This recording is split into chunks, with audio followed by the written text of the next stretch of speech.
সুস্পষ্টভাবে দেখতে পাচ্ছি এটা হচ্ছে নির্বাচনী আচরণবিধির লঙ্ঘন।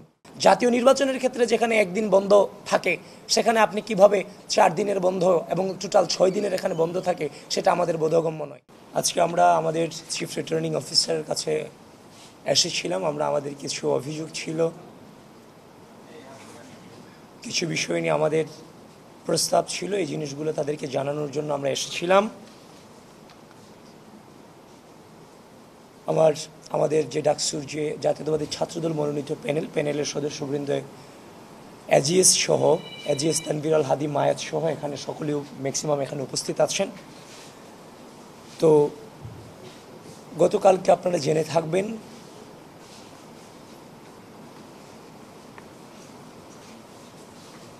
বাংলাদেশ জামায়াত ইসলামী এবং ছাত্র শিবির কর্তৃক পরিচালিত ফোকাস বিশ্ববিদ্যালয় ভর্তি কোচিং, সেখানে ঢাকা বিশ্ববিদ্যালয়ের প্রথম বর্ষের শিক্ষার্থীদেরকে যারা কোচিং করে চান্স পেয়েছে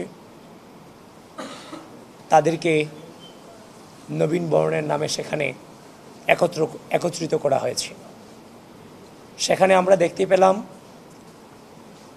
ঢাকা বিশ্ববিদ্যালয় কেন্দ্রীয় ছাত্র সংসদ নির্বাচনে শিবির সমর্থিত যে প্যানেল, সে প্যানেলের ভিপি, জিএস, এজিএস সহ অনেকেই সেখানে বক্তৃতা রেখেছেন, ভোট চেয়েছেন।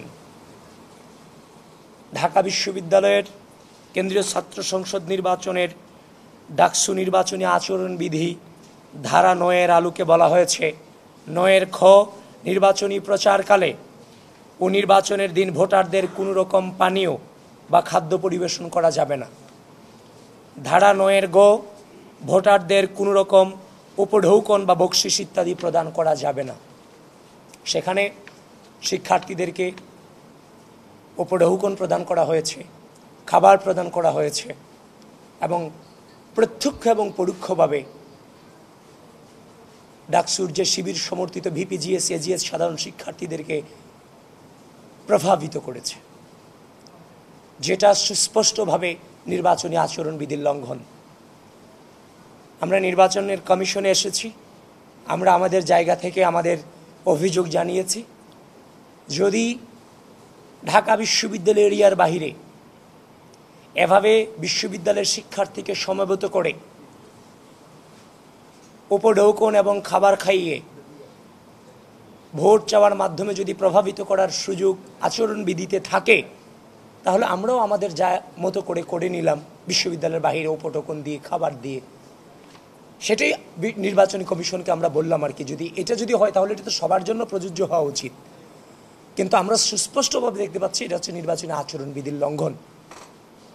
সেটাই আমরা নির্বাচন কমিশনকে জানিয়েছি যে এটার বিরুদ্ধে যেন তারা দ্রুত সম্ভব ব্যবস্থা গ্রহণ করে। এছাড়াও আরও একটা জিনিস, সেটা হচ্ছে যে আমরা বারবার ঢাকা বিশ্ববিদ্যালয়ের যে শিক্ষার্থী সংসদ, ঢাকা বিশ্ববিদ্যালয়ের শিক্ষার্থী সংসদ যে গ্রুপগুলো আছে, শিক্ষার্থী সংসদ 1, শিক্ষার্থী সংসদ 2, এগুলো সম্পর্কে বারবার নির্বাচন কমিশনে আমরা অভিযোগ দিয়েছি। এ নিয়ে আজকের মতো তৃতীয়বার আমরা আমাদের অভিযোগপত্র দাখিল করেছি যে এই গ্রুপগুলো নির্বাচনী লেভেল প্লেয়িং ফিল্ডকে ক্ষুণ্ণ করছে।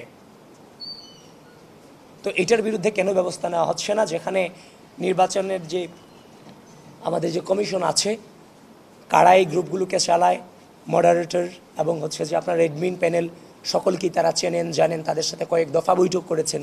কিন্তু তাদের সাথে বৈঠক করার পর দেখলাম যে গ্রুপগুলোর নাম পরিবর্তন হয়ে গেছে, উল্টা এখনও পর্যন্ত মিসইনফরমেশন, ডিসইনফরমেশন ছড়ানো হচ্ছে। তো সুতরাং এটা নির্বাচনী লেভেল প্লেয়িং ফিল্ড ক্ষুণ্ণ করছে। এটার সম্পর্কে কেন ব্যবস্থা এখনও পর্যন্ত নেওয়া হচ্ছে না, নির্বাচন কমিশন ব্যর্থ কিনা নির্বাচন পরিচালনা করতে, সেটি আমরা তাদেরকে আজকে বলেছি এবং অতি দ্রুত যেন আগামী কয়েক ঘন্টার মধ্যে যেন তারা এইগুলোর ব্যবস্থা নেয়, আমাদেরকে যে জানায় সেটা আমরা জানিয়ে এসেছি।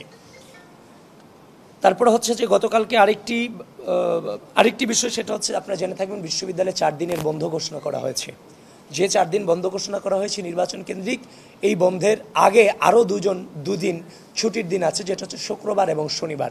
তাহলে শুক্র, শনি সহ এখানে 6 দিনের বন্ধ আছে। সুতরাং আপনি যখন 6 দিনের বন্ধ দিবেন, সেখানে হচ্ছে যে স্বাভাবিকভাবে আপনি অনাবাসিক স্টুডেন্টদেরকে ভোট কেন্দ্রে ভোটদানের প্রতি অনুৎসাহিত প্রদান করার মতো একটা পরিবেশ আপনি তৈরি করতে যাচ্ছেন, যেটা কোনোভাবেই কাম্য নয়। জাতীয় নির্বাচনের ক্ষেত্রে যেখানে একদিন বন্ধ থাকে, সেখানে আপনি কিভাবে 4 দিনের বন্ধ এবং টোটাল 6 দিনের এখানে বন্ধ থাকে, সেটা আমাদের বোধগম্য নয়। সেটাই আমরা অভিযোগ জানিয়েছি, এটা যেন কোনোভাবেই করা না হয়, কারণ অনাবাসিক শিক্ষার্থীদেরকে সেখানে ভোট কেন্দ্রে আসার ক্ষেত্রে এটার ক্ষেত্রে মানে এই সিদ্ধান্তের মধ্য দিয়ে নিরুৎসাহিত করার একটা সম্ভাবনা আছে।